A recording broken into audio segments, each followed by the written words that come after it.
What are the types of retirement accounts? What is the nature of the defined benefit plan? Does it make a difference with regard to survivor annuity if an account is a defined benefit plan versus a defined contribution plan? Those are the questions we're going to talk about today. I'm Michael Miller. I'm a partner at Cole Miller PLLC. We're a family law firm located in Vienna, Virginia, serving primarily in the Northern Virginia area. I analyze challenges and find affordable solutions for families and their family law needs. Now, in our previous video, we talked about defined contribution plans. Those are the plans where you have a portion of your payroll set aside and it goes into an account that accumulates. In some instances, there may be an employer match that goes with that, but it's a present value cash plan. Then it gets valued, classified as marital and or separate, and then divided between the parties. The plans we're going to talk about today are what are called defined benefit plans. These are the plans that say if you work for a certain period of time or you do some sort of defined terms of employment in recognition of that, then you'll get some sort of pension benefit. Overall, across the industry, the pensions are largely gone away on the private side. You still do find them today. The two most common ones are the what's called the FERS, the Federal Employees Retirement System plan, or also military retired pay.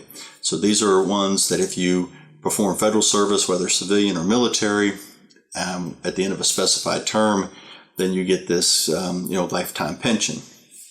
Prior to the Federal Employees Retirement System, there was the CSRS. CSRS was Civil Service Retirement System.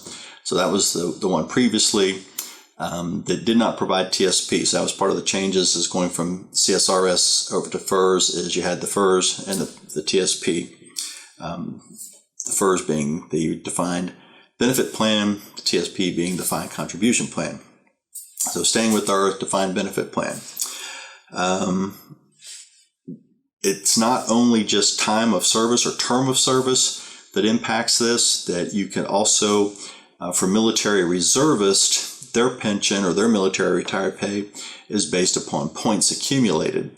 So if you're an active duty service member, it's going to be 20 years of service, and you get your military retired pay. On the reserve side, you have to have 20 good years, but each year can have different points awarded depending on how much service. If you just did your basic drills, you would get fewer points. If you got recalled to active duty or did extended reserve duty, then you would get more points. And so in that case, we have to go through, figure out what points were earned during the marriage, what points were either before the marriage or after the date of separation, to determine the marital portion there. But when it's just a time-based entitlement for the pensions or for the active duty military retired pay, we use a coverture fraction, which is typically the years of service during marriage divided by total years of service. So for instance, if you had 15 years of marriage during a military member's 20 years of service, 15/20 or 3/4 would be marital service, and the other 5 of the 20 years would be separate service, or 1/4 there. Then the 75% that's marital would be divided between the two spouses. So each spouse, the non-military spouse would get half the 75%. The military spouse would get the other half of the 75%, plus the 25% from the 5 years of separate service. In this instance, one of the differences here with the defined benefit plans is that it's treated both as property as well as income. So you look at the property value there and classify the marital and separate portion, divide that by the coverture fraction, but then later on when we do spousal support, it's treated as income as it's paid off. Additionally here, with regard to the pensions, they usually terminate upon the death of the employee spouse. And so if the non-employee spouse was relying upon that income for their support or to cover their living expenses, they would want some way to replace that lost income. One way could be life insurance, but with regard to the defined benefit plans, the common way to address that is with a survivor annuity. So what happens, for instance, with the military retired pay is the military retired pay is paid during the life of the military member until their death. Upon their death, the military retired pay stops, and then the survivor benefit plan would kick in to provide ongoing income to the surviving non-military spouse. With regard to the property and income nature of the defined benefit plans, it does work both ways. So on the one hand, you may sit there and say, well, the employee member, when they retire, has this continuing stream of income, so they have the ability to pay support, but likewise, the non-member spouse gets their portion as income as well to defray their expenses, which goes into the to reducing what they would have need for outside support.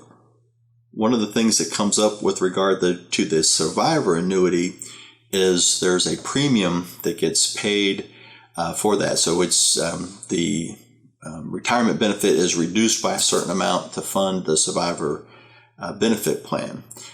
And so the question is, who pays for that? If it's the typical kind of military situation, it may be a 70-30 split where the military member is getting 70% of the retired pay, the non-military former spouse is getting 30% of the retired pay.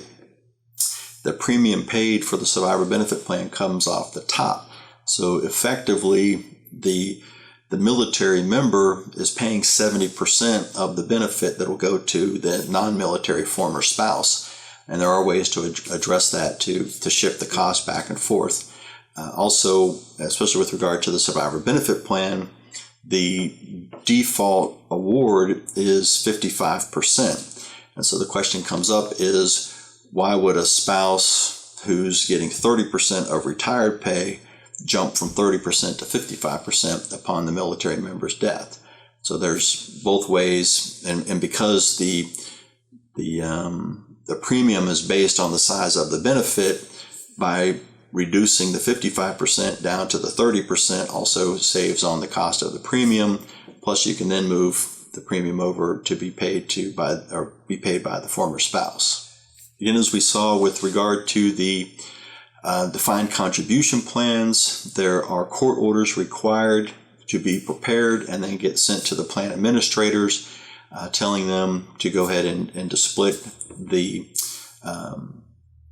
pension benefits between the two spouses. Now, there's a couple ways to approach this. One way is what's called the shared payment approach. So with shared payment, there's the one payment that comes out and then it gets shared between the two spouses. One of the benefits here is as the employee spouse continues employment with that employer, their pension entitlements may increase. And so if the former spouse is getting 30% of the pension and the pension is getting larger, then their check would be getting larger. Usually what happens, though, is because it's a coverture fraction, the numerator stays constant and it's the denominator is getting bigger. So in effect, you're getting a smaller portion of a bigger check. And the alternative to that is what's called the separate interest approach, where the plan administrator can basically look at the employee and the former spouse and then split the retirement between them.